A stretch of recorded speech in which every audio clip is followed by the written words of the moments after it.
কাফেরেরা এলান করলো মুহাম্মদ দুনিয়ায় নাই। কান্নার আওয়াজ চতুর্দিকে ছড়ায় পড়ল। বেলাল পয়গম্বরের সাহাবী আজান দিতেছেন। ওই বেলালের কানে আজানের মাঝখানে আওয়াজ আসছে মদিনার নবী জিন্দা নাই। আজান বাদ দিয়া মাঝখান থেকে দৌড়ায় আমার নবীকে দেখার জন্য। যেই নবী দুনিয়াতে নাই তার জন্য আজান দিলাম, সে না থাকলে আজান আর দিব না। ঠিকই নবীর ইন্তেকাল যখন হয়ে গেল, বেলাল বলে আর মদিনায় থাকতে পারি না, আজান আমি দিয়া সহ্য করতে পারি না। সিরিয়ার জমিনে বেলাল চলে গেল। বেলালের কণ্ঠের আজান যদি না হয়, ফজরের অন্ধকার আলোকিত হয় না। যদিও 10 জন সাহাবাদের মধ্যে বেলালের নাম নাই, কিন্তু নবী কয় আমি জান্নাতে গিয়া বেলালের আওয়াজ পেয়েছি, হাঁটার আওয়াজ। হৃদয়টাকে এত পবিত্র পরিশুদ্ধ করেছে। ও যুবক, তুমি স্কুলে পড়ো, কলেজে পড়ো, তুমি ডাক্তারি পড়ো, ইঞ্জিনিয়ারিং পড়ো, হৃদয়টারে পরিষ্কার করো, নেফাকি দূর করো। আল্লাহর কোরআনের নূর সিনায় ঢুকাও। কোরআনওয়ালা উলামায়ে কেরামদের মহব্বত অন্তরে জায়গা করে নাও। বেয়াদবি আচরণ থেকে নিজেকে বাঁচাও। নবীজির মহব্বত অন্তরে ধারণ করো আর আল্লাহর কাছে দোয়া করো, হে মালিক, যেই নবীর এত গুণগান শুনি ওই নবীর রওজার পার্শ্বে দাঁড়ায় একটু সালাম দেওয়ার তৌফিক আমারে দান করো। ওই নবীর রওজায় গেলে চোখের পানি ধরে রাখা যায় না। যেই নবী গোটা দুনিয়া পাগল করে ওখানে আছেন, ওই নবীর দান শহীদ হয়ে গেল। নবী এত কষ্ট করলেন দিনের জন্য। ওহুদের পাহাড়ের পাদদেশে নবীকে নিয়ে যখন বসাইলেন হযরত আলী সহ ভিন্ন সাহাবায়ে কেরাম, ওখান থেকে ১৫০০ বছর হয়ে গেছে, নবী নাই, এখনো মিশকের ঘ্রাণ পাওয়া যায়। ওই উহুদের ময়দানে ৭০ জন সাহাবা, এদের কবর ওখানে পাহারা দেয়। বাংলাদেশি কিছু বান্দা ওখানে আছে। উহুদের শাহাদাত বরণকারীদের এরিয়াটা বাউন্ডারি করে দিছে সরকার, ভেতরে ঢোকা যায় না। বাংলাদেশি সহ আরো অনেক আলেমরা পাহারা দেয়, ওই দেশের আলেম আছে। একজনে সেদিন বললেন, হুজুর আল্লাহর কসম, উহুদের এই ময়দানে যদি রাত্র 2টার পরে আসেন, মিশকের ঘ্রাণ বের হইতে থাকে। ওখানেই তো নবীর জন্য দ্বীনের নিসবতে জীবন দিয়েছে রাসূলের কলিজার টুকরা পন চাচা বীর আবির হামজা, যার কলিজা বের করে আবু সুফিয়ানের স্ত্রী হিন্দা চাবায়া চাবায়া খাইছিল। এরে নবীর উম্মতের দল, ও উহুদের ময়দানে পয়গম্বরের আরেকজন সাহাবী হানজালা রাদিয়াল্লাহু তাআলা আনহু বাসর রাতে চলে আসছে। গোসল না করিয়া নবী নাই খবর শুইনা হাজির। ও আল্লাহর বান্দারা, তোমার নেতার বিরুদ্ধে, নেত্রীর বিরুদ্ধে কথা বললে তুমি আন্দোলনে নামো, বিরোধিতা করো। নবীর বিরুদ্ধে কথা হয়, বলো তোমার আন্দোলন তখন কোথায় থাকে? ইসলামের বিরুদ্ধে, কোরআনের বিরুদ্ধে কথা হবে, মুসলমান আন্দোলন করবে না, ঘরে বসে থাকবে, এটা কখনো হতে পারে না। নবী নাই খবর শুনিয়া সাহাবায়ে কেরাম ঘর থেকে দৌড়ায়, হানজালাও দৌড়ায়। ৭০ জন সাহাবা শহীদ হয়ে গেছেন। নবী বললেন, এদের তাড়াতাড়ি জানাজা পড়ে দাফন দাও, গোসলের দরকার নাই। যেই পোশাকে তারা মরেছে, শহীদ হয়েছে, এই পোশাকে হাসরের ময়দানে উঠবে। কিয়ামতের দিন এদের গায়ে রক্ত মাখা দেখবে। আল্লাহ ডাকবে, শহীদরা আসো, বিনা হিসাবে জান্নাতে যাও।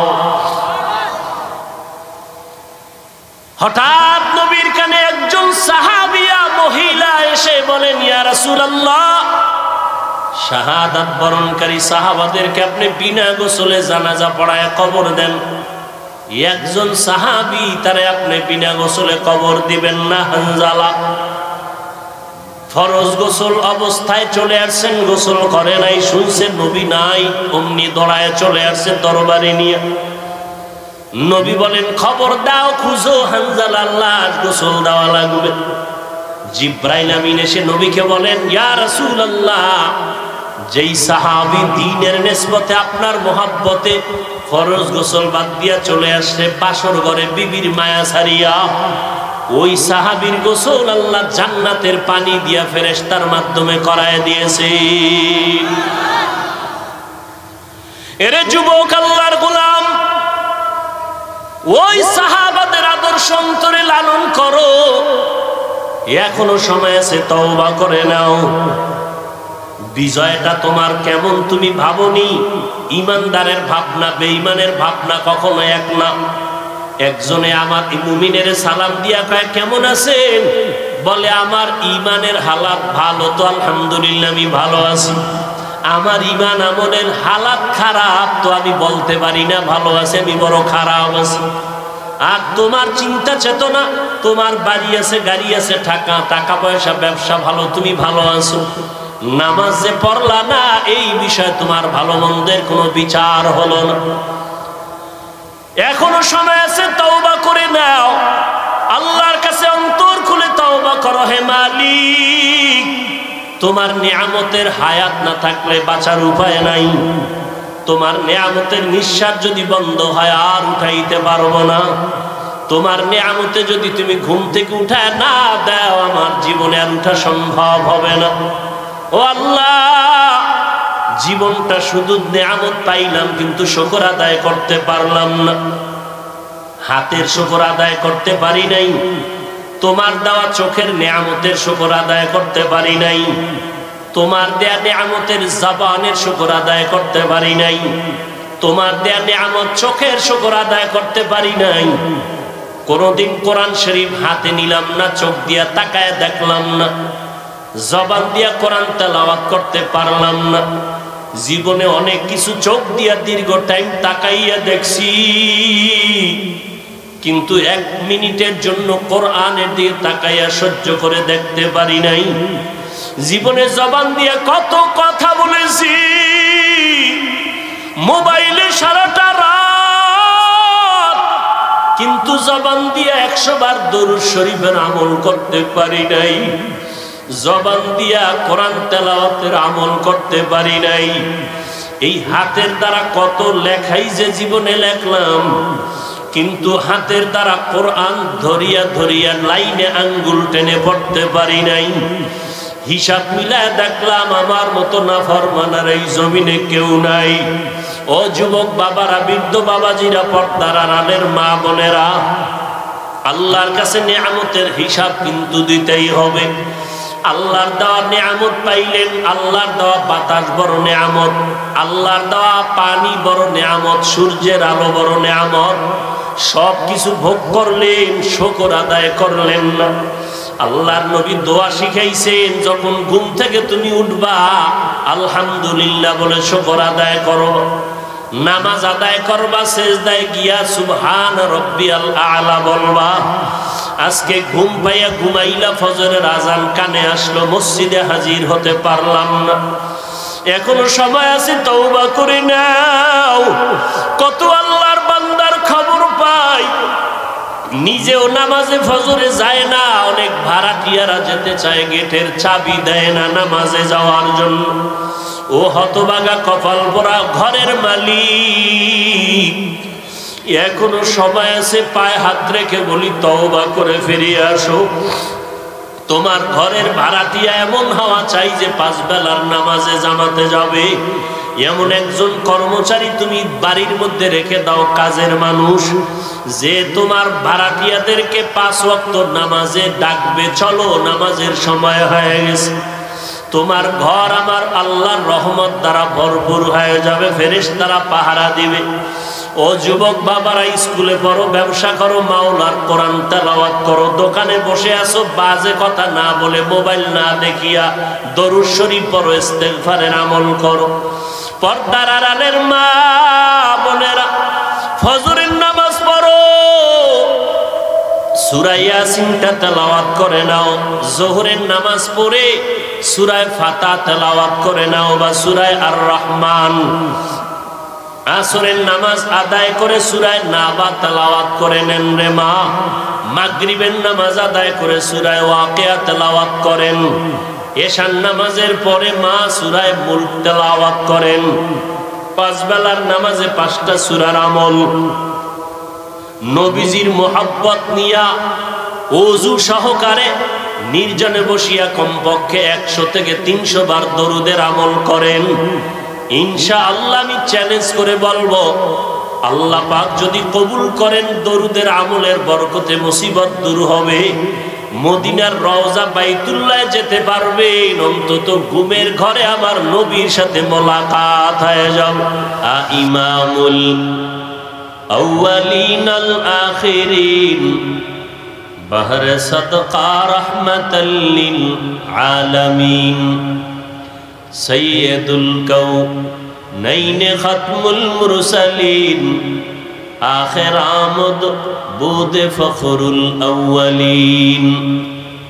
একজন স্কুলে পড়ে, কলেজে পড়ে, ইংরেজি পড়ে, ইতিহাস পড়ে, ভূগোল পড়ে। ও আল্লাহর বান্দা, তুমি ইংলিশ পড়ো কোরআন না পড়িয়া, তোমার পড়ার মাকসাদ কি, উদ্দেশ্য কি? লোকটা ইংরেজি পড়লেই তাকে জাহান্নামী বলা যাবে না, যে পড়ে বিদায় তাকে খারাপ বলা যাবে না। সে যদি বলে আমি স্কুল কলেজে লেখাপড়া করে একজন ডাক্তার হতে চাই, ডাক্তার হয়ে মানুষের সেবা করব, আর বিধর্মীদের মোকাবেলায় আমি চ্যালেঞ্জের সামনে দাঁড়ায় যাব, সারা দুনিয়ার বিধর্মীরা মুসলমানের চূড়ান্ত দুশমন। দুনিয়ার শুরু থেকে দুশমনী করেছে, এখনো করে, কিয়ামত পর্যন্ত করবে। ওরা যদি হঠাৎ এই রকম পানি বন্যা দিয়া আমার দেশটাকে ধ্বংস করার স্বপ্নে লিপ্ত হয়, হসপিটালের চিকিৎসা সেবা বন্ধ করে দেয়, মুসলমানের আর আমরা বন্ধু মনে করব না, ওদের চিকিৎসা দিব না, ডাক্তার দিয়া সার্ভিস দেওয়া হবে না। আমার স্কুল কলেজ পড়ুয়া ডাক্তার ছেলেটা দাঁড়ায় যদি বলে, বেঈমানের মোকাবেলায় আমরা চ্যালেঞ্জ দিয়ে বলবো, ও বেঈমানেরা, তোদের ঔষধ, তোদের ডাক্তারি চিকিৎসা আমাদের প্রয়োজন নাই, আমাদের মুসলমানের জন্য আমরা মুসলমান ডাক্তারেরাই যথেষ্ট।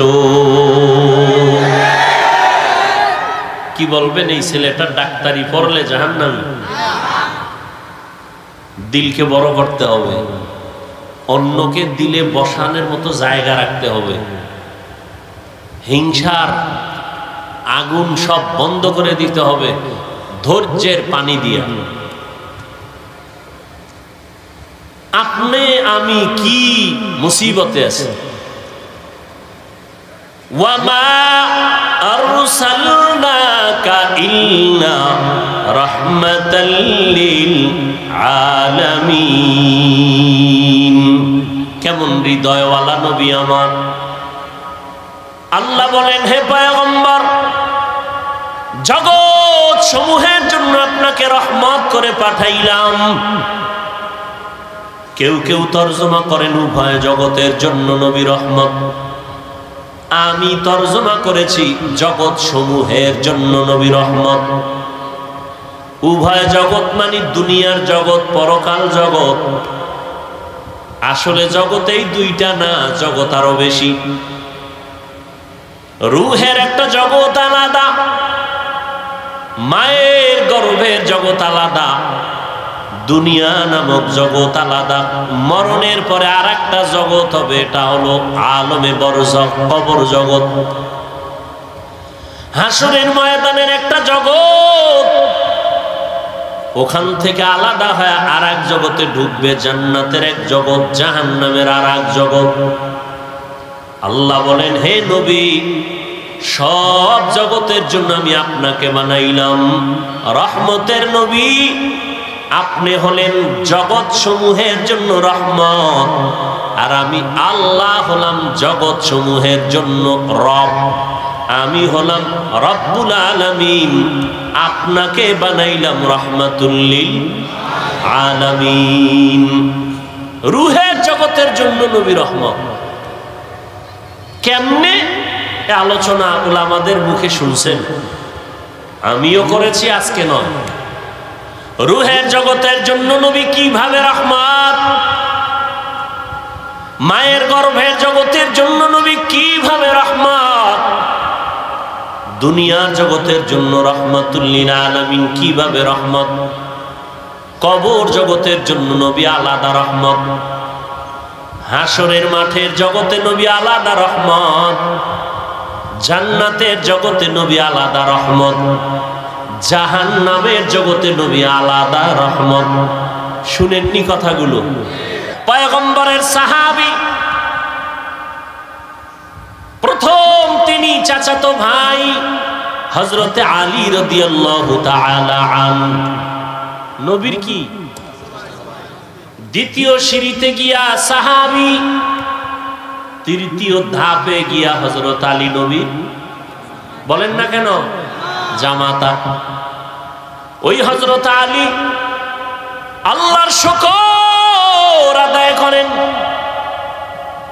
নবীজি আলীকে পাইয়া, যে আলী 7 বছর বয়স থেকে 12 বছরের মধ্যেই, কেউ বলেন 10 বছর, কেউ বলেন 11 বছর, কেউ বলেন 8 বছর, কেউ বলেন 7 বছর, এই বয়সে নবীর হাতে হাত লাগায় কালেমাওয়ালা মুসলমান হয়ে গেছে। সুবহানাল্লাহ।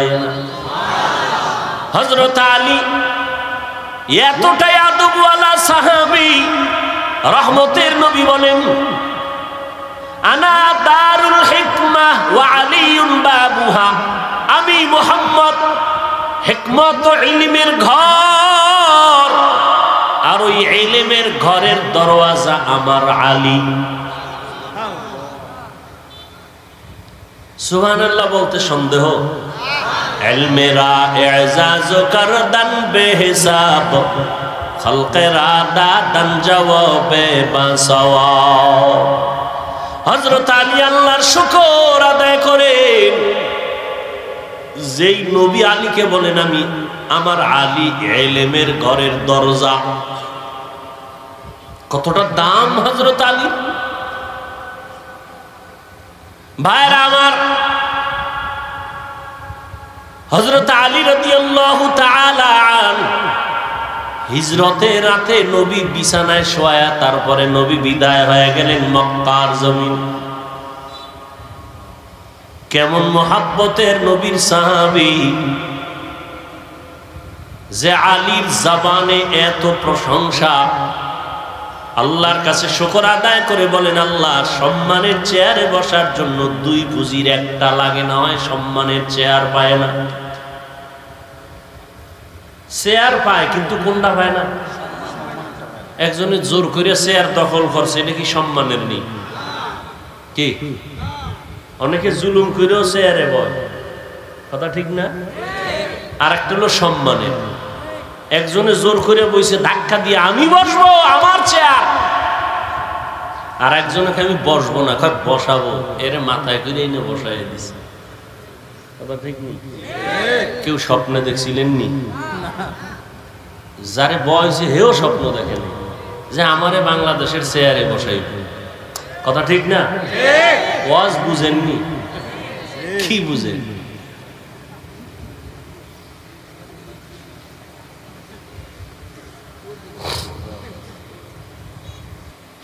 হযরত আলী রাসূলের এত আদরের সাহাবী, সম্মানের জন্য দোয়া করলেন, ও আল্লাহ 2 পুঁজির একটা লাগে সম্মানের চেয়ারে বসার জন্য। একটা পুঁজির নাম হলো শিক্ষাগত যোগ্যতা, ইলম, আর একটা পুঁজির নাম হলো সম্পদ, টাকা পয়সা। একটা লোক কলম দিয়ে দস্তখত দিতে পারে না, এরপরে সবাই চেয়ার আগায় দেয়, কিও কয় আমগো দেশের দানবীর। আছে না নাই? সমাজসেবক, অনেক টাকার মালিক, আর একজন কোনো টাকা নাই, তাকে সম্মানের চেয়ার আগায় দেয়। কেন? বলে আমার স্কুলের হেডমাস্টার, শিক্ষিত মানুষ। হযরত আলী বলেন, ও আল্লাহ, দুই পুঁজির আসলটা আমাদের দিছেন, কি? ইলম দিয়েছেন, টাকা পয়সা দেন নাই। মিয়া, নবীজি দোয়া করলে কবুল হইতো না? সেই নবী খন্দকের যুদ্ধে গিয়া পেটে পাথর বাঁধলেন। মদিনাতুল মুনাওয়ারার পার্শ্বে খন্দক, সাহাবায়ে কেরাম নিয়া গর্ত খনন করলেন। নবীও ওই কাজে হাত দিলেন। সাহাবায়ে কেরাম কেউ কষ্ট সহ্য করতে না পেরে ছুটি চাইলেন। মিথ্যা অভিযোগ দিয়ে বললেন, বাড়িতে অসুস্থ রোগী আছে, বাড়ি যাব, বাড়ি পাহারা দেওয়ার কেউ নাই, যাব। জিবরাইল এসে বলে, নবীদের অন্তরে নিয়ত খারাপ, কষ্ট, এই জন্য মিথ্যা কথা বলে যেতে চায়, এদের অন্তরে নেফাকি। আল্লাহ আয়াত নাজিল করে দিলেন, সাহাবায়ে কেরামদের কেউ পেটে পাথর বেঁধে নবীর সামনে আসছেন, ইয়া রাসূলুল্লাহ, না খেয়ে কষ্ট করে পেটে পাথর বাঁধছি, একটা ক্ষুধা সহ্য করতে পারি না। মনে মনে ভাবছে, নবী মনে হয় আরামে আছে। সবার কথা শুনে নবী কয়, সাহাবায়ে কেরাম, আপনারা পেটে পাথর বাঁধছেন একটা, আমি মুহাম্মদ রহমতের নবী, আমার জামাটা উঠাইয়া আমি দেখাই, দেখেন। রহমতের নবী আমার জামাটা উঠাইয়া দেখাইলেন। সাহাবায়ে কেরাম দেখে আমাদের পেটে পাথর একটা, রহমতের নবীর পেটে পাথর দুইটা। ক্ষুধা, কষ্ট। নবী যদি দোয়া করতেন, উহুদ পাহাড় স্বর্ণ হয়ে যাও, না, কষ্টের মধ্যে শান্তি। ভোগ বিলাসের মধ্যে কি নাই? দেখছেন শান্তি, টের পাননি কি পরিমাণ শান্তি? আল্লাহ, জুলুমের শাস্তি দুনিয়ায়, কষ্টের জিন্দেগি। নবী আমার 1 বছর না, 2 বছর না, 3 বছরের মতো সময় আমার নবীরে মক্কার বেঈমানেরা গৃহবন্দী করে রাখছে শিয়াবে আবু তালিবের ভেতর। পানি দেয় না, খানা দেয় না। রহমতের নবী আমার গাছের পাতা ছিঁড়ে ছিঁড়ে চাবাইয়া তারপরে পেটের ক্ষুধা নিবারণ করো। না খাইয়া মরিও রে যুবক, প্রয়োজনে না খাইয়া মরিও, কিন্তু হারাম খানা ভেতরে ঢুকাইও না রে বাবা। শান্তি নাই, শরীরে রোগ বেড়ে যাবে, অশান্তি শুরু হয়ে যাবে। হযরত আলী রাদিয়াল্লাহু তাআলা আনহু বলেন,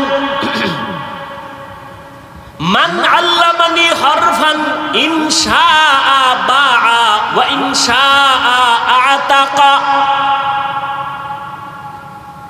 আমাকে একটা অক্ষর যিনি শিক্ষা দিয়েছেন, তিনি আমার কাছে এমন দামি যে আমাকে চাইলে বিক্রিও করে দিতে পারেন, গোলাম বানাইয়াও রাখতে পারেন। এই ছাত্ররা, হযরত আলী বলেন, একটা অক্ষর আমাকে যে শিক্ষা দিল তার দাম কত? আমাকে বিক্রিও করে দিতে পারে, আমাকে গোলাম বানাইয়াও রাখতে পারে। এ হলো শিক্ষকের মর্যাদা।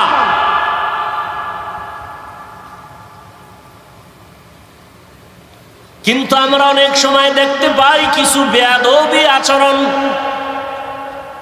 আর এর পরিণাম ফলে দুনিয়াতেই সে ধ্বংস হয়ে যায়। ও ছাত্র ভাইরা, আল্লাহর মোহাব্বত নিয়ে বলছি, কারো পারলে উপকার করবেন, না হয় চুপ থাকবেন। বেয়াদবি যেন না হয়, ক্ষতি যেন না হয়। নবীজি বলেন, মান তাওয়াযা লিল্লাহ রাফাআহুল্লাহ। যে ব্যক্তি আল্লাহর জন্য নিজের ছোট বানায় দেয়, আল্লাহ তার মর্যাদা বাড়ায় দেয়। রাহমাতুল লিল আলামিন এমন আদর্শ নিয়ে দুনিয়াতে আসলেন যেই মক্কার মানুষ ছিল পৃথিবীর নিকৃষ্ট লম্পট চরিত্রহীন খারাপ।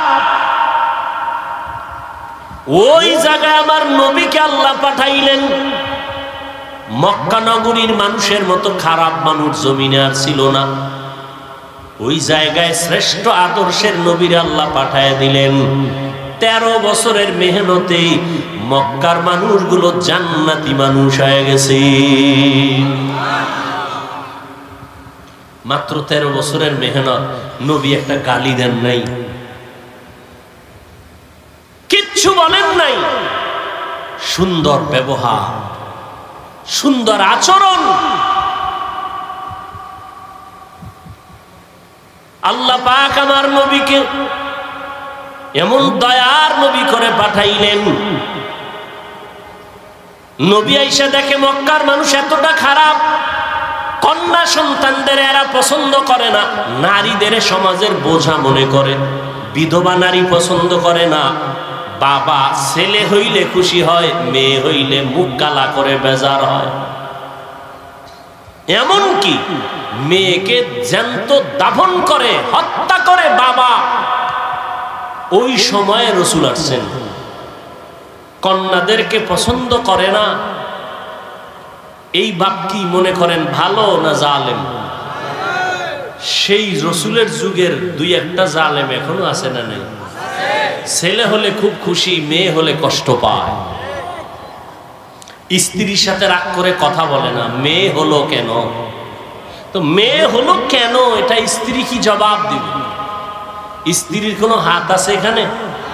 লিল্লাহি মুলকুস সামাওয়াতি ওয়াল আরদ ইয়াহাবু লিমান ইয়াশাউ ইনাসান ওয়া ইয়াহাবু লিমান ইয়াশাউ যুকুর আও ইউযাওবিজুহুম যুকরানা ওয়া ইনাসা ওয়া ইয়াজআলু মান ইয়াশাউ আকিমা ইন্নাহু আলিমুন কাদির।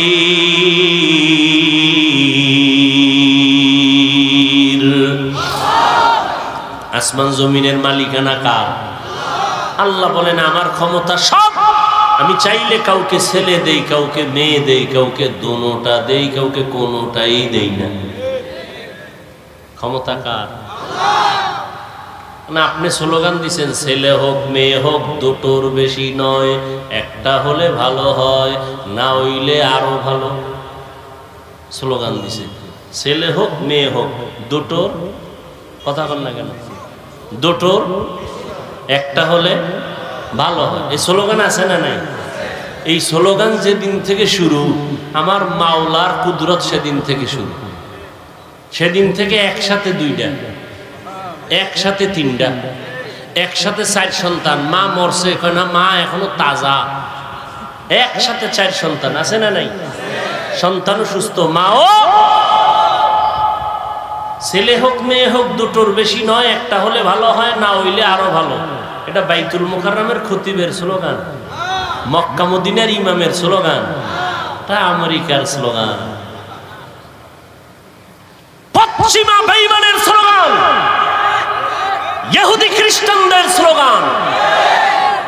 এই স্লোগান দিয়ে এরপরে আবার ট্যাবলেটও দিয়ে দিস, খাও, নিয়ন্ত্রণ করো। কি নিয়ন্ত্রণ? জন্ম নিয়ন্ত্রণ। নিয়ন্ত্রণের ক্ষমতা কার হাতে? আল্লাহ পাক বলে দেখ, সেই 20 বছর আগের নিয়ন্ত্রণের ট্যাবলেট খাওয়ার পরে আমগো সোনার বাংলায় জনসংখ্যা কি পরিমাণ কমলো? মাইনাস না প্লাস? তো ট্যাবলেট কই, স্লোগান কই? আমরা হুজুরেরা বাড়াইছি না, এখানে ময়দানে সব হুজুর নি, তো এই যুবককে পাঠাইছে। এক কথায় আল্লাহর সাথে পাল্লা দিয়া কেউ আগাই নমরুদ দিয়ে পারছেনি? আল্লাহরে মাইরে ফেলাইলে কেসা খতম। নমরুদ কথা আল্লাহরই মারি, তীর ধনুক নিয়ে রেডি আল্লাহকে মারবে। গুলি মারছে ধনুক। আল্লাহ কয় ওয়া মাকারু ওয়া মাকার আল্লাহ ওয়াল্লাহু খায়রুল। তীরের আগায় রক্ত লাগে গেছে, নিচে আইয়া কয় দেখছুনি আল্লাহরে মাইরা ঠাক জায়গায় শেষ করে দিছে। এই যে রক্ত, এত পাওয়ারফুল নমরুদ, ওরে মারার জন্য কোনো বাহিনী লাগছে? বলেন, এই জালেমরে শেষ করছে একটা অসুস্থ মশা, সাথে জুতা মোবারক। ঠিক নেই? মাথার ভিতরে গিয়ে মশা আশ্রয় নিছে, ফাঁকে ফাঁকে একটা মিস কল দেয়। নমরুদ্দের চান্দি গরম। কত কবিরাজ, কত আয়ুর্বেদিক, কত ডাক্তার, ঔষধ, কোনোটাই মাথা ঠান্ডা হয় না। হঠাৎ করে জুতার সাথে মোলাকাত, মাথা হিমেল হয়। নমরুদ কারে, আমার ভাইয়ের ভিতরে যে ঔষধ আছে আমি তো জানি না, জুতা লাগাইলে মাথা ঠান্ডা, যত একটু বাড়ি মারে আরো ঠান্ডা, বাড়ির পাওয়ার ওজন বাড়ায় দেয় আরো ঠান্ডা। এই জুতার বাড়ি দিলেই মাথা ঠান্ডা। কেমন সান কপাল! এই কপাল কি সবার হয়নি? আল্লাহ মাঝে মাঝে জুতার সাথে মোলাকাত করায়, সান কপাইল্লা দেয়। বুশের গালে জুতা লাগছে, সাংবাদিক বলে কাইফা হাল, ডোন্ট মাইন্ড। জুতা খায় কেমন লাগলো? বলে কিচ্ছুই মনে হয় না, এটা আমার গণতান্ত্রিক অধিকার। নমরুদ্দের জুতার বাড়ি দিলে মাথা ঠান্ডা। কেমন কপাল আর কেমন ঔষধ! এটা তো আর কোনো বানানো ঔষধ না, আমাদের ইতিহাস তো ইসলামে আছে। এখানে জুতার বাড়ি কে দিবে? আলাদা কর্মচারী রাখো, বেতন দিয়ে, কামি হইলো বেতন নিবে, জুতার বাড়ি না। জুতার বাড়ি দেয় একজন, দেয় ওর বাথরুমে যাওয়া লাগবো না তো? স্যার আমি বাথরুমে যাবো, আর একজন রাখতে হবে, আমি একা পারি না। এবার ডবল কর্মচারী, ওর কাজ কি? জুতার বাড়ি। নমরুদ্দের ডাক দিয়ে কয়, যত জোরে মারবি বাড়ি, বেতন বাড়ায় দিন। আল্লাহর কুদরত কত কঠিন! আল্লাহ চাইলে মুহূর্তে সব কিছু করে দিতে পারে। মুহূর্তে, জীবনে কল্পনা যা হয় নাই আল্লাহ তা করে দিতে পারে। আমরা এখন আনন্দে নাচতেছি, কি নাচতেছি না? আমরা যদি আবার সীমা লঙ্ঘন করি, তা আমাদের কল্পনায় নাই আল্লাহ এমন কিছু করে দিতে পারেন না? পারেন না? যেমন এই বাইতুল মাকদিস, ফিলিস্তিনের ইতিহাস আমি ছাত্রদের ক্লাস করাই। 100 বছর পর্যন্ত বনি ইসরাইল এত চালাক, মুসা নবী, ঈসা নবীর উম্মত, একদল ইহুদি আর একদল খ্রিস্টান। আল্লাহ এদের দিলেন নিয়ামত, নবীদের দেশ বাইতুল মুকাদ্দাস। এরা জুলুম শুরু করলো, নবীর গায়ে হাত তুললো। যেই জাতি নবীর গায়ে হাত তুলে, যেই উম্মত আলেমদের বিরুদ্ধে যায়, ওদের অভিশপ্ত জীবন নেমে আসে মুহূর্তের মধ্যে। যে যুগে নবী নাই, ওই যুগে উম্মতের পথ প্রদর্শক উলামায়ে কেরাম, সেই আলেমদের উপরে যখন কারো হস্তক্ষেপ হবে, তখন এটা আসমান থেকে ফয়সালা নেমে আসবে। আল্লাহ দেখান না? দেখেন না? আপনাকে চৌক আছে দেখার মতো? আছে। থাকলে কোনোদিন আলেমদের বিরুদ্ধে লিখবেন না, বলবেন না। কোন আলেমকে কখনো বয়ান দিতে যাবেন না। খবরদার, এইভাবে করেন, ওইভাবে চলেন, আলেমকে এই চালাকি করে বয়ান দিতে যাবেন না। আপনি পথ প্রদর্শক নয়, উলামায়ে কেরাম পথ প্রদর্শক, ওয়ারাসাতুল আম্বিয়া। তারা নিয়ামত পাইয়া এত খুশি, এরা জুলুম করা শুরু করছে। এইবার আল্লাহ আর এক জালেমেরে ওদের মাথায় চাপায় দিছে। এবার মজা বুঝ। এজন্য আমি বলবো, যাই করেন না কিছু, জুলুম যেন আপনার থেকে আমার থেকে প্রকাশ না পায়, সাবধান। যেই সমাজে জুলুম হয়, ওই সমাজে আর শান্তি থাকে না, আর বিচারের ফয়সালা আসমান থেকে চলে আসে। নমরুদের ফয়সালা হয়ে গেল। রহমতের নবী এমন এক টাইমে আসছেন, কন্যাদেরকে হত্যা করে নবী এসে নারীদের জন্য রহমতের চাদর বিছায়ে দিলেন, আর বললেন, আমি শুধুমাত্র মক্কা আর মদিনার নবী না, আমি দো জাহানের সরদার, সমস্ত জগতের জন্য আমি নবী। আমার একটা ছেলে নাই, আমি 4 কন্যার বাবা। কয় কন্যার বাবা? নবীর ছেলে আছে, ছোটবেলা আল্লাহ দিছিলেন, নিয়ে গেছেন। এবার চিন্তা করেন, আপনার ছেলে একটা আছে, আপনি তো মনে করেন আপনার শক্তি বেড়ে গেছে। নবীর একটা ছেলেও নাই, নাই তো নাই, এর মধ্যে আবার কাটা গায়ে লবণ দিচ্ছে। মক্কার কিছু কাফেরেরা কয় মুহাম্মদের বংশ শেষ, ও মরে যাবে, বংশ শেষ হয়ে যাবে, ওর বংশ রক্ষার কোনো ছেলে নাই। নবীর দুঃখ লাগছে। আল্লাহ কয় নবী, আমি আপনার ডাইরেক্ট ছেলে না দিলেও এমন ব্যবস্থা দিছি, কিয়ামত পর্যন্ত আপনার প্রশংসা থাকবে সবার মুখে। ইন্না আতাইনা কাল কাউসার, আমি আপনাকে কাউসার দিলাম। কাউসারের এক অর্থ হলো রুহানি সন্তান। যদিও নবী ঔরাদ জাত, সন্তান নাই, কিন্তু গোটা দুনিয়াতে ১৫০০ বছর পরেও রুহানি সন্তানের অভাব নাই দুনিয়াতে। আজও রাসূলের বিরুদ্ধে কথা বলে কেউ নিস্তার পায় না। রুহানি সন্তানেরা মাথা উঁচু করে আন্দোলনে নেমে পড়ে। রাসূলের দুশমনরা কেউ মাথা উঁচু করে দাঁড়াতে পারে না, কোরআনের বিরুদ্ধে কথা বলে দাঁড়াতে পারে না, ইসলামের বিরুদ্ধে কথা বলে দাঁড়াতে পারে না, কিয়ামত পর্যন্ত পারবে না ইনশাআল্লাহ। এমন রহমতের নবী বলেন আমি 4 কন্যার বাবা। আর কন্যার বাবাদেরকে বলে দিলেন, এই কন্যার বাবারা, একটা কন্যা পেয়েছো তো একটা জান্নাতের মালিক হয়ে গেছো।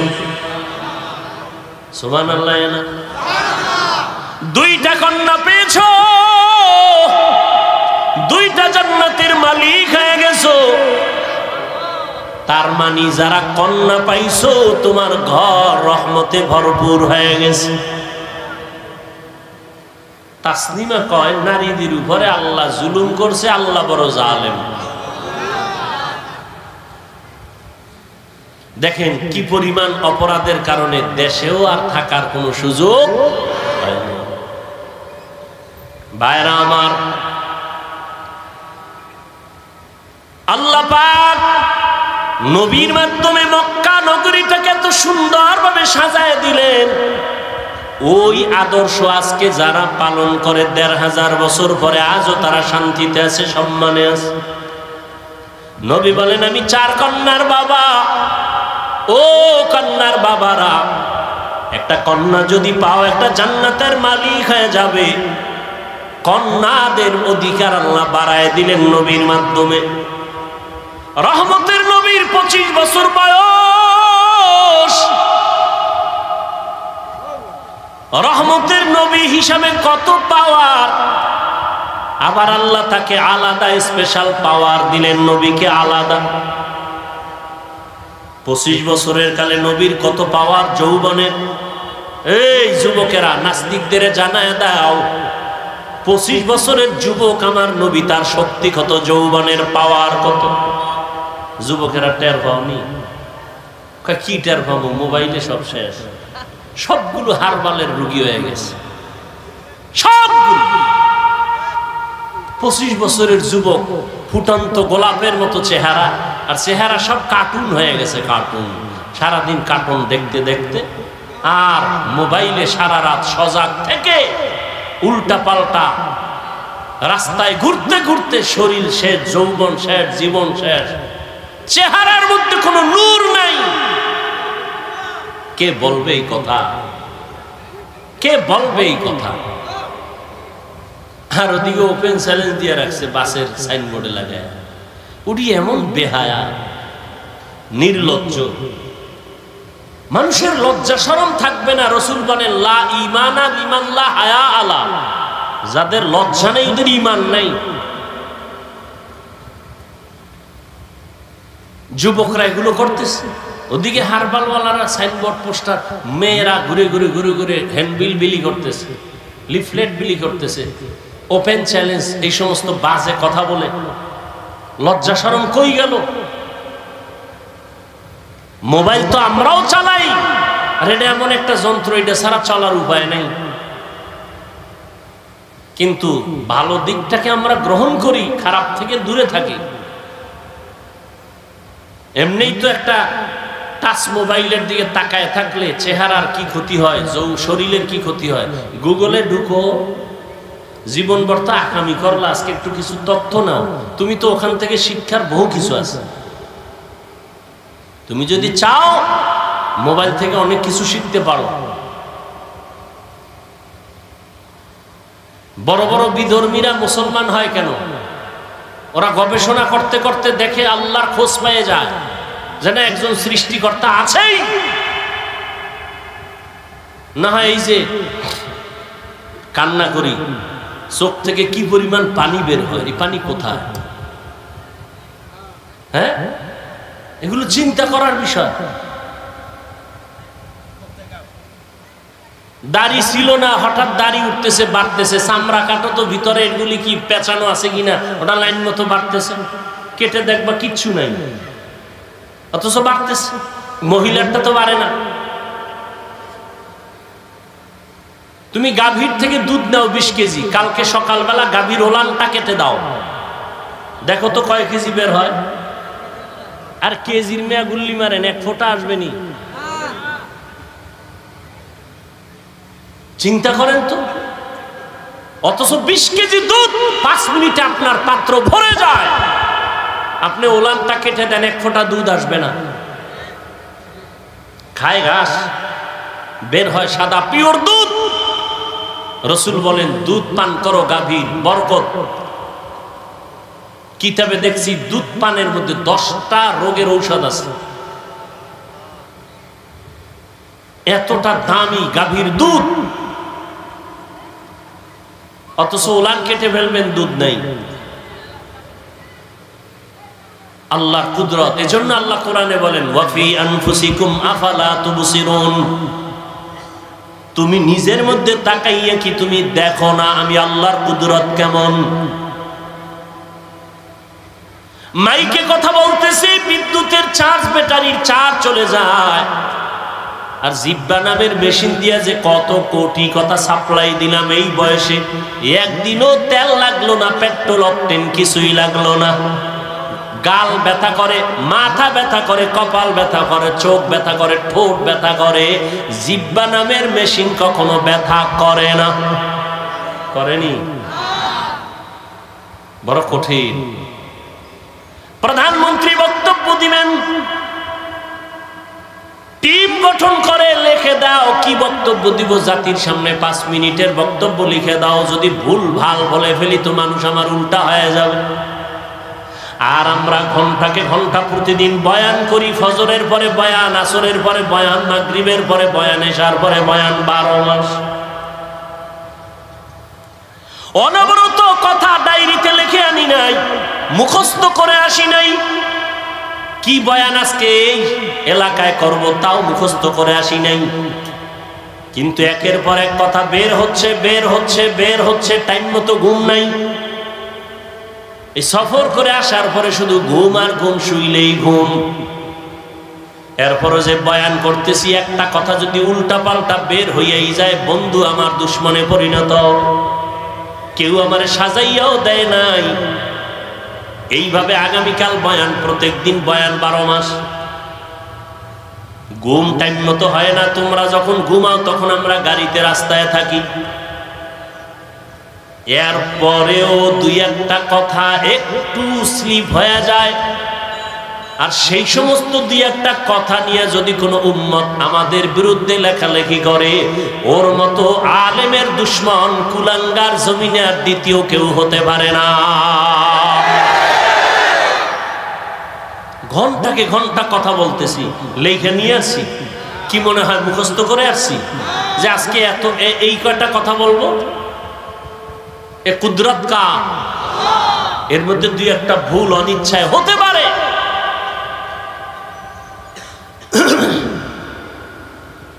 তুমি এইসব বলো না। তুমি এত বড় বুদ্ধিজীবী, লাকুম দীনুকুম ওয়ালিয়া দিন, বুখারীর হাদিস কইয়া লাইছো। হ্যাঁ, ঈদের নামাজের জানাজা বানায় লাইছো। আছে না নাই? হ্যাঁ, আল্লাহ আমাদের হেদায়েত দান করুন। কষ্ট হইতেছে? আর একটু সামনে আগাবো। ঘুমাবা নয় তো ঘরে মোবাইলই চালাবা, আর কি করবো? হায় হায় হায় হায়। ওয়ামা আরসালনাকা ইল্লা রাহমাতাল লিল আলামিন।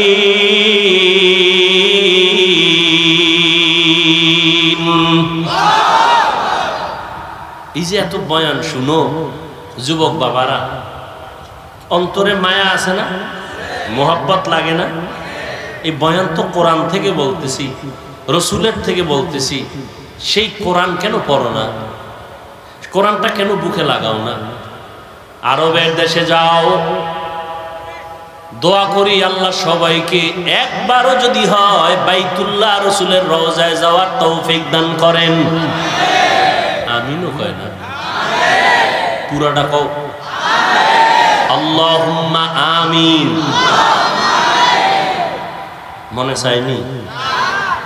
মদিনা যাইতে পারলাম না, মদিনা দেখতে পারলাম না, মদিনা যাইতে পারলাম না।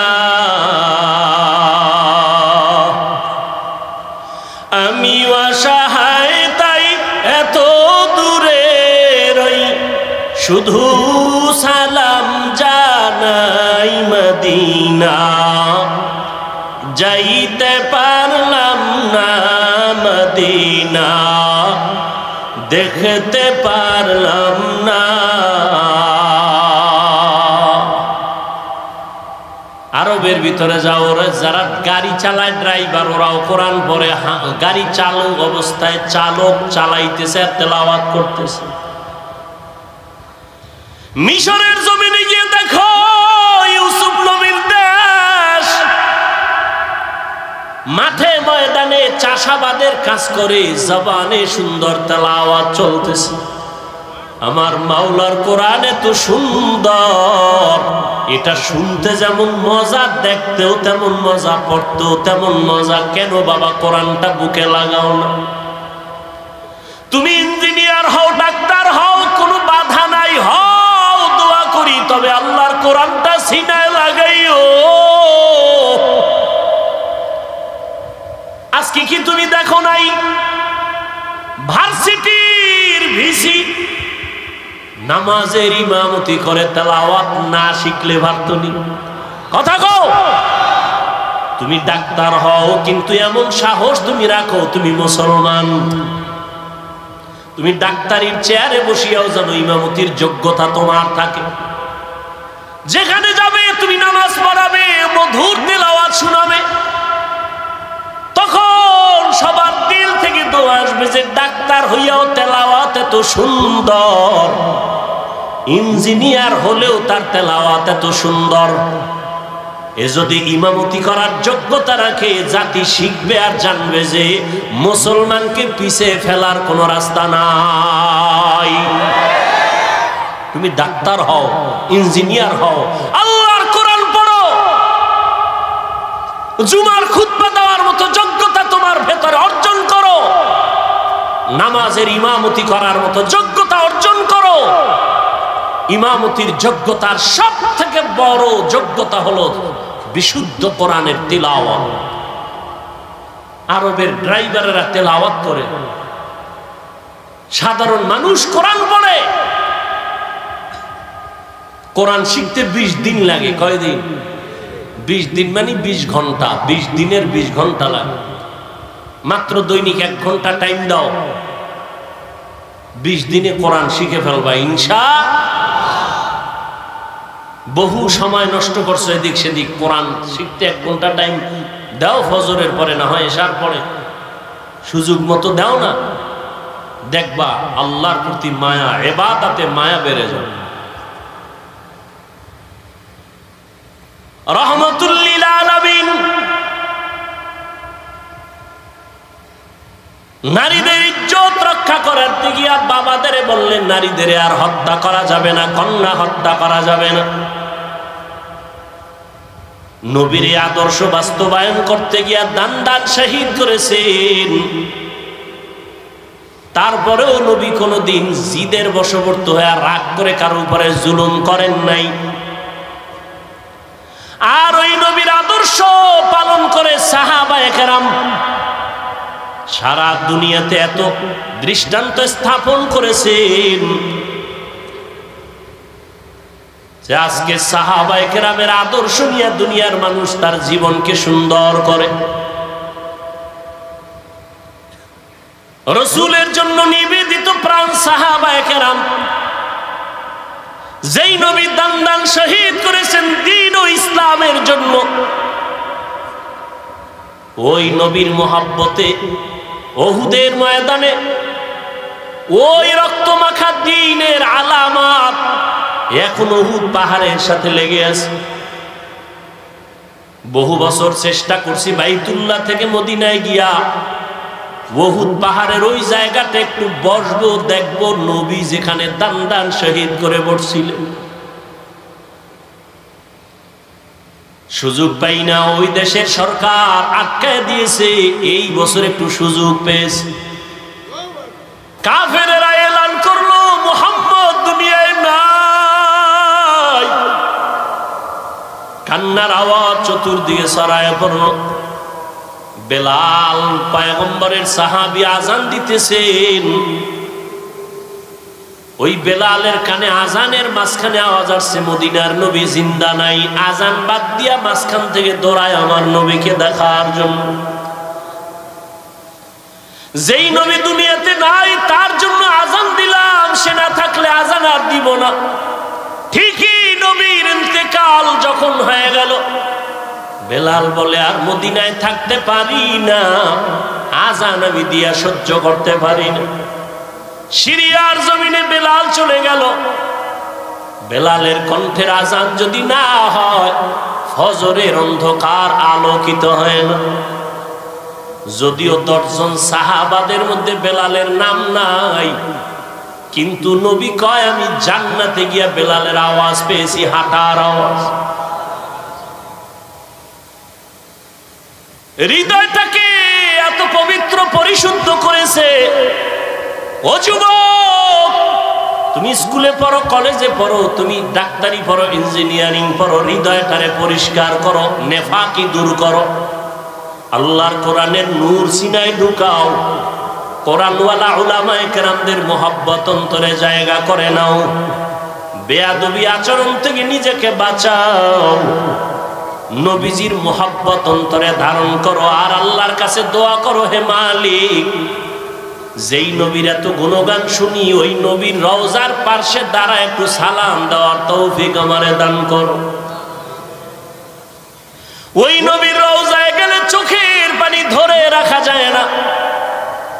যেই নবী গোটা দুনিয়া পাগল করে ওখানে আছেন, ওই নবীর দান শহীদ হয়ে গেল। নবী এত কষ্ট করলেন দিনের জন্য। উহুদের পাহাড়ের পাদদেশে নবীকে নিয়ে যখন বসাইলেন হযরত আলী সহ ভিন্ন সাহাবায়ে কেরাম, ওখান থেকে ১৫০০ বছর হয়ে গেছে, নবী নাই, এখনো মিশকের ঘ্রাণ পাওয়া যায়। ওই উহুদের ময়দানে ৭০ জন সাহাবা, এদের কবর ওখানে পাহারা দেয়।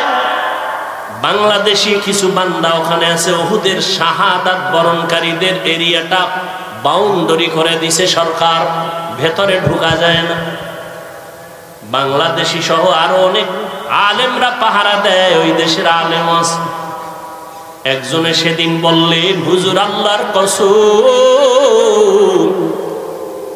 উহুদের এই ময়দানে যদি রাত্র 2টার পরে আসেন, মিশকের ঘ্রাণ বের হইতে থাকে।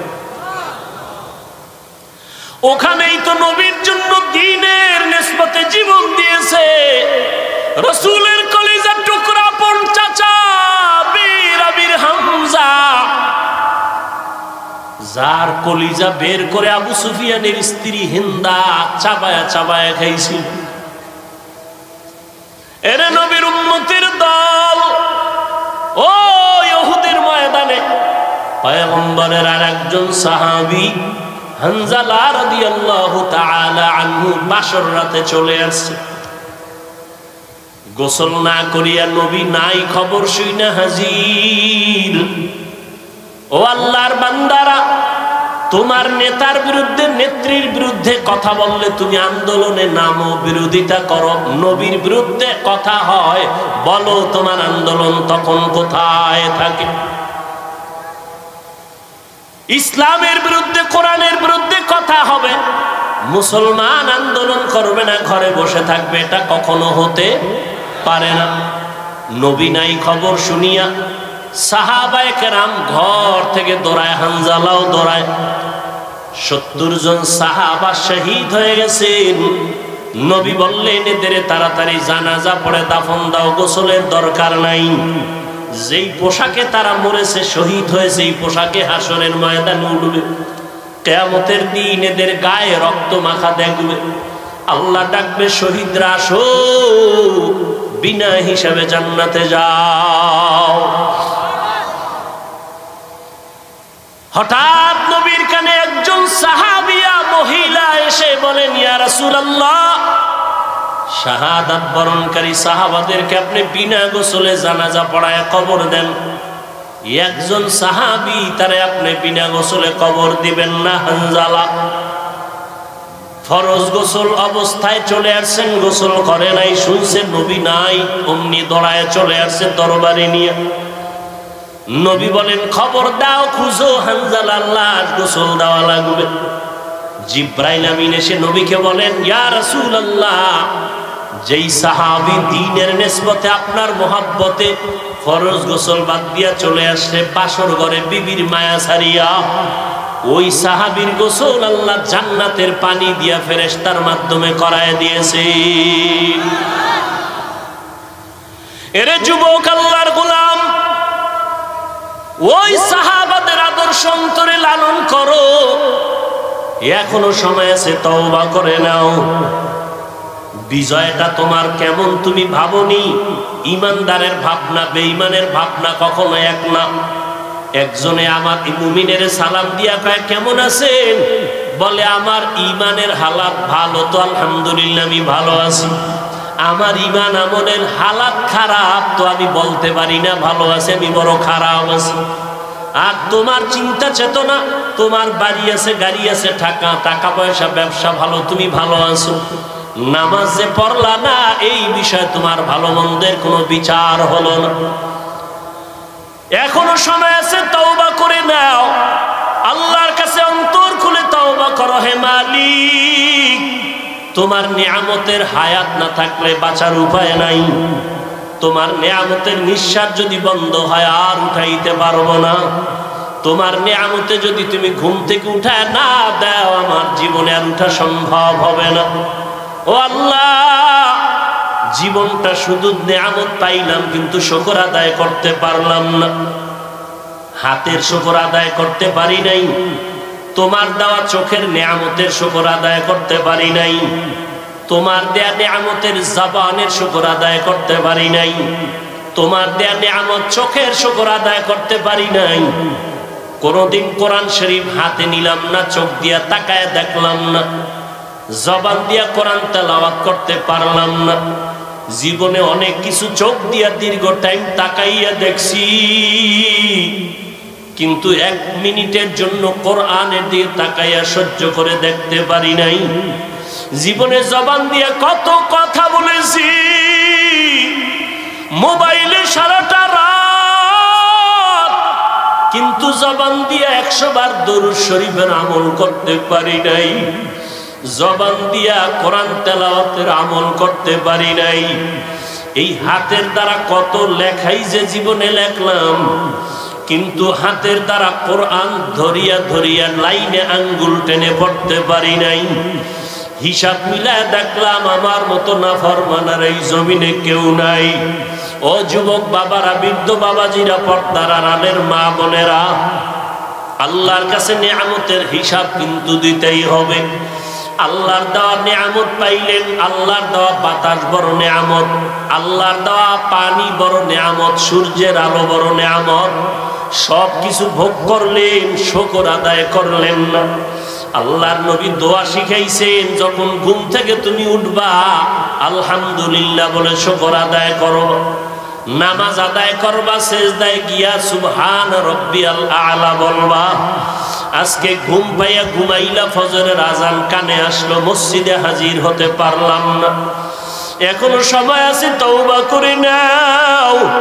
কত আল্লাহর বান্দার খবর পাই, নিজেও নামাজে ফজরে যায় না, অনেক ভাড়াটিয়ারা যেতে চায়, গেটের চাবি দেয় না নামাজে যাওয়ার জন্য।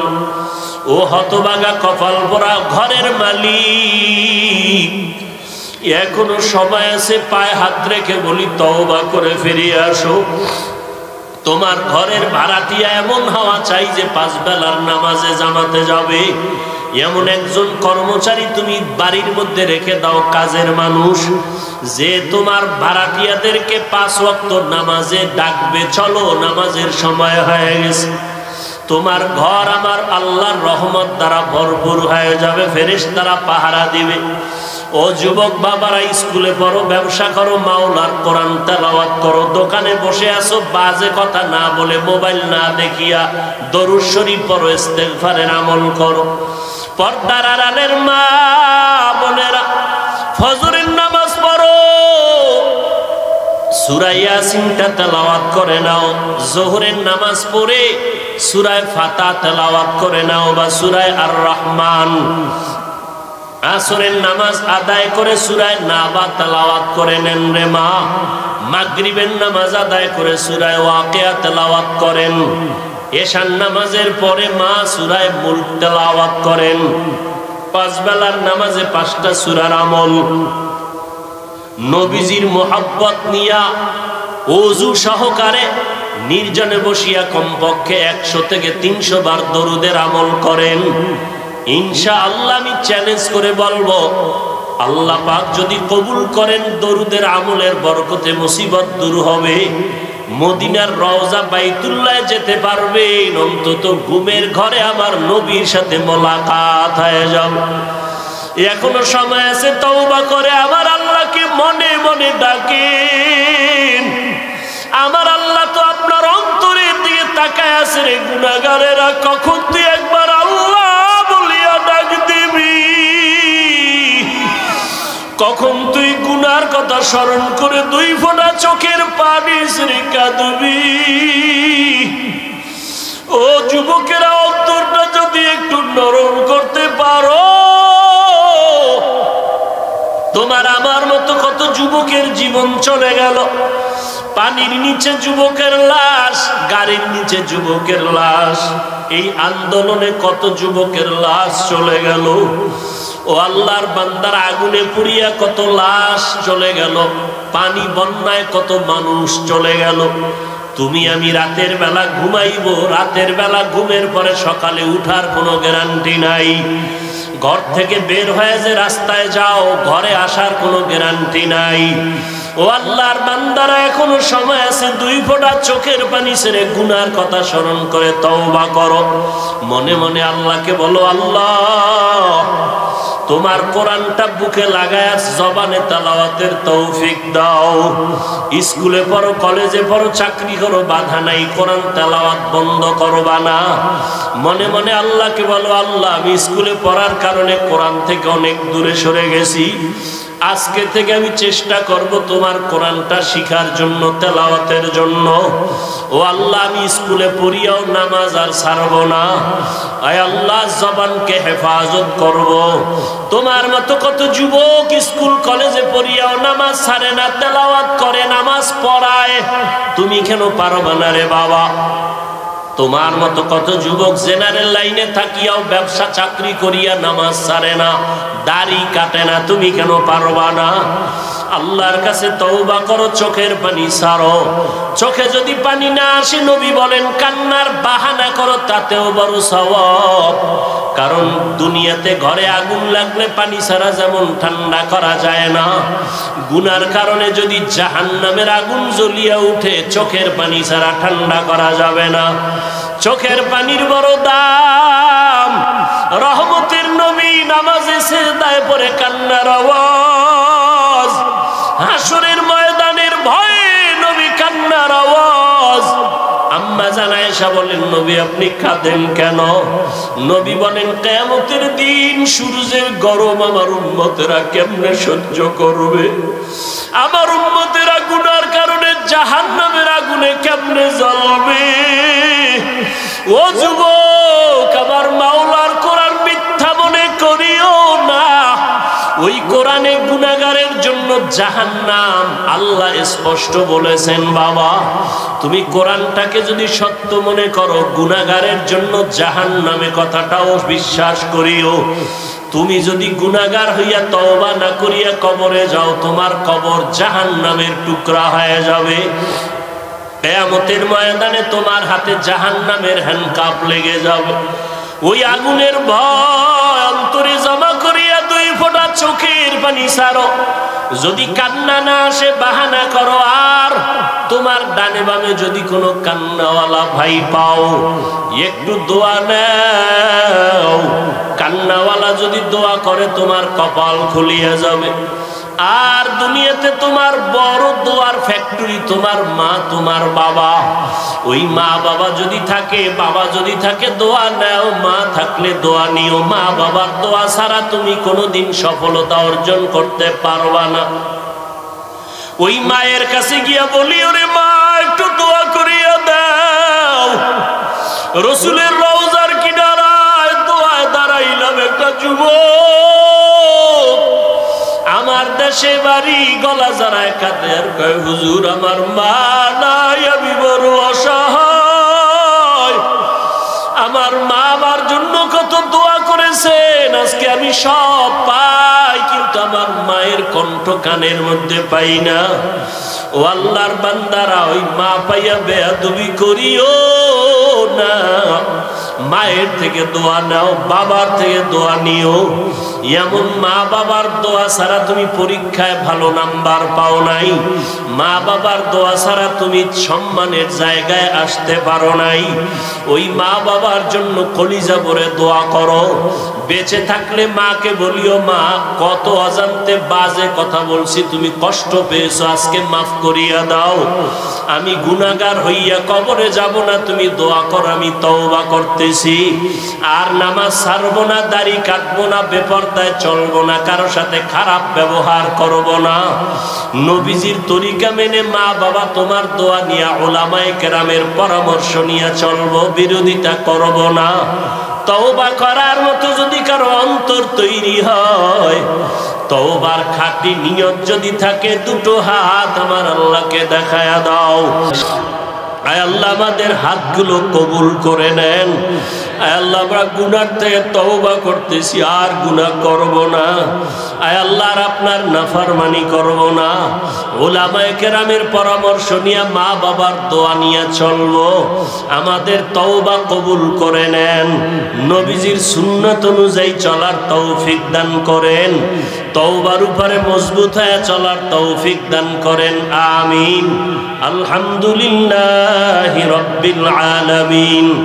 والصلاة والسلام على سيد الأنبياء والمرسلين وعلى آله وأصحابه أجمعين يا أرحم الراحمين يا أرحم الراحمين يا أرحم الراحمين رب ارحمهما كما ربياني صغيرا اللهم إنك عفو كريم تحب العفو فاعف عنا اللهم إنا نسألك رضاك والجنة ونعوذ بك من سخطك والنار اللهم إنا نسألك رضاك والجنة ونعوذ بك من سخطك والنار وديار مالك গুনাহের বোঝা নিয়ে আপনার দরওয়াজায় হাত তুলেছে। কত উলামায়ে কেরাম, কত দাড়িওয়ালা মুরব্বী, হাজী সাহেব, কত ব্যবসায়ী, কত চাকরিজীবী, কত যুবক, কত ছাত্র ভাই, কত মা বোনেরা আপনার দরওয়াজায় হাজির। আয় আল্লাহ, আপনি যেদিন দুনিয়ায় পাঠাইছিলেন কত আনন্দিত ছিল আমার মা বাবা। আজ আজকে গুনার কারণে আমার জীবনটা বড় নাপাক হয়ে গেছে। আয় আল্লাহ, গুনার কারণে চোখে পানি নেই, দিলটা গুনার কারণে পাথর। আয় আল্লাহ, আমার ডানে বামে কত আপনার গোলামরা কান্না করে চোখে পানি। আমার কপাল বড় খারাপ, আমার চোখে পানি নেই। গুনার কারণে আমার হাত না পাক, আমার জিহ্বা না পাক, আমার চোখ না পাক, আমার অন্তর না পাক। আয় আল্লাহ, তওবার নিয়ত করেছি আর হাতের দ্বারা গুনাহ করব না। আয় আল্লাহ, চোখের দ্বারা গুনাহ করব না, জবানের দ্বারা আর গুনাহ করব না রে আল্লাহ। অন্তর থেকে তওবা করতেছি। আয় আল্লাহ, অন্তরের কল্পনার গুনাহের থেকে বাঁচতে চাই, হাতের গুনাহ থেকে বাঁচতে চাই, চোখের গুনাহের থেকে বাঁচতে চাই। মরণের তো আর সময় মনে হয় বাকি নাই। চোখের সামনে আমার মতো কত যুবকের লাশ। আয় আল্লাহ, এমন একটা দিন নাই যে লাশের খবর পাই না। মনে করছিলাম বুড়া হওয়ার আগে বুঝি মরব না, অথচ আমার মতো বহু যুবক চলে গেল। আয় আল্লাহ, গুনাহগার হইয়া কবরে যাইতে চাই না। কোরআনে গুনাহগারের যে শাস্তির বয়ান আপনি করেছেন, রহমতের নবী যে জাহান্নামের বয়ান করেছেন, ওই কবরে দুই পার্শ্বের মাটির চাপ, কবরে জাহান্নামের আগুনের গরম, হাসরের ময়দানে জাহান্নামের গরম, সূর্যের গরম সহ্য করতে পারবো না। আয় আল্লাহ, আপনি আমাদেরকে খাঁটি তওবা করার তৌফিক দান করেন। আয় আল্লাহ, গুনাহ মুক্ত হইয়া চলার তৌফিক দান করেন। আয় আল্লাহ, মাহফিল আপনি কবুল করে নেন। আয়োজনকারী, সহযোগিতাকারী, দান সদকাকারীদের কবুল করে নেন। এলাকায় শান্তি দান করেন আল্লাহ।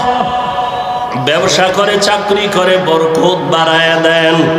আয় আল্লাহ, আমার কলিজার প্রত্যেকটা যুবকের দিনের খাদেম বানায়া দেন। আয় আল্লাহ, পর্দার আড়ালের মা বোনদের আবেদা পর্দানিশি বানায়া দেন। আয় আল্লাহ, মুরব্বীদের হায়াতে বরকত বাড়ায়া দেন। সারা দুনিয়াবাসীকে মাফ করে দেন। আয় আল্লাহ, মুসলমানের ইসলামের হেফাজতের ব্যবস্থা করে দেন। বাংলাদেশ শান্তির দেশ বানায়া দেন। আয় আল্লাহ, বন্যায় যারা দুনিয়া থেকে বিদায় হলো, বিভিন্ন ভাবে অ্যাক্সিডেন্টে যারা চলে গেল, তাদের জান্নাত দান করেন।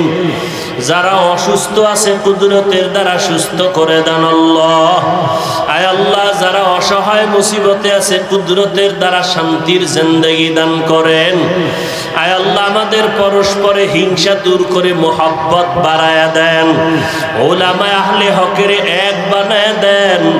উম্মতের অন্তরে মোহাব্বত বাড়ায়া দেন। নবীজির সুন্নাতওয়ালা জিন্দেগি দান করেন। আয় আল্লাহ, ঘরে ঘরে সুন্নতের বাতি জ্বালায়া দেন। সহিভাবে সবাইকে কোরআন পড়ার তৌফিক দান করেন। 5 ওয়াক্ত নামাজি বানায়া দেন। আয় আল্লাহ, সবাইকে দ্বীনের খাদেম বানায়া দেন।